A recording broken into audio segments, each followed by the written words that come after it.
নীরবতা এমন এক ওষুধ যা হাজারো সমস্যার সমাধান করে দিতে পারে। বৃষ্টির সময় প্রত্যেক পাখি কোথাও না কোথাও আশ্রয় খোঁজে, কিন্তু ঈগল মেঘের উপর দিয়ে উড়ে বৃষ্টিকে এড়িয়ে মেঘের উপরে উড়ে যায়। তাই তাদেরকে পাখির রাজা বলা হয়। তাদের যত সমস্যাই হোক না কেন, চুপ থেকে নিজের সমস্যার উপরে চলে যায়, যাতে সমস্যা আর কিছু না করতে পারে। ঈগলের মতো আপনিও সমস্যায় পড়লে চুপচাপ নিজেকে সমস্যা থেকে সরিয়ে নিয়ে যান। আজকাল আমরা অনেকেই হঠাৎ করে ছোট ছোট বিষয় নিয়ে রেগে যাচ্ছি, রেগে যাবার পর যা তা করে ফেলি। আমরা চুপ থেকে সমস্যার সমাধান করতে পারি না। রাগ হলো ঝড়ের মতো। ঝড়ের পূর্বে যেমন বোঝা যায় না কি কি ক্ষতি হতে চলেছে, ঝড় শেষ হলে দেখা যায় বিরাট বিরাট সব গাছ উপড়ে পড়েছে, মানুষের ঘর বাড়ি উপড়ে গেছে। এটা ঝড়ের পূর্বে খুব বেশি বোঝা যায় না।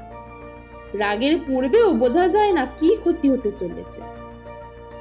রাগের পর দেখা যাবে এমন ক্ষতি হয়ে গেছে যেটার আর কোনো সমাধান নেই।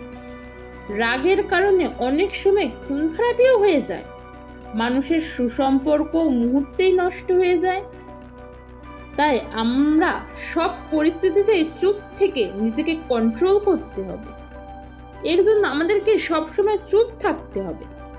আপনি জীবনে এগিয়ে যেতে চাইলে আপনাকে চুপ থাকতে হবে, কম কথা বলতে হবে। তার মানে এই নয় যে আপনি কম চিন্তা করবেন নিজের সমস্যা নিয়ে। আপনাকে ভাবতে হবে, নিজেকে পরিবর্তন করতে হবে। আপনি যে পরিস্থিতিতে পড়েন না কেন, যেখানে আপনি চুপ থেকে মাথা ঠান্ডা করে ওই পরিস্থিতি থেকে বাহির হওয়ার রাস্তা বাহির করার চেষ্টা করুন, তাহলে দেখবেন আপনি সমস্যার সমাধান করতে পেরেছেন। দেখবেন সফল ব্যক্তিরা প্রয়োজনের চেয়ে বেশি কথা বলে না। তারা কথা বলে কম, কাজ করে বেশি। আর এই চুপচাপ থাকার কারণ তারা আজ সফল ব্যক্তিদের মধ্যে স্থান করে নিয়েছে। তারা জানে কোথায় কোন কথা বলতে হয়, সবসময় চেষ্টা করে কথা না বলেই থাকা। তারা কিছু বলতে চাইলে অনেক চিন্তা করে বলে, আর তাদের কোনো কথা না বলায় তাদের কথার ভ্যালু বেড়ে যায়। আর এই কম কথা বলা মানুষদের কোনো শত্রুই নেই।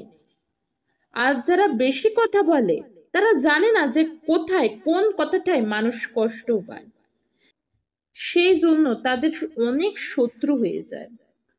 কথায় আছে বোবাদের কোনো শত্রু থাকে না। অকারণে বেশি কথা বললে আপনার কথা মূল্য থাকবে না, কোনো ভ্যালু দেবে না মানুষ। যেটাই বলবে চিন্তা করে বলবে, মানুষ আপনার কথার মূল্য দিতে যাতে বাধ্য থাকে।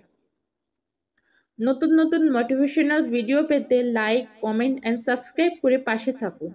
ধন্যবাদ বন্ধুরা এতক্ষণ যাবত আমার ভিডিওটা দেখার জন্য।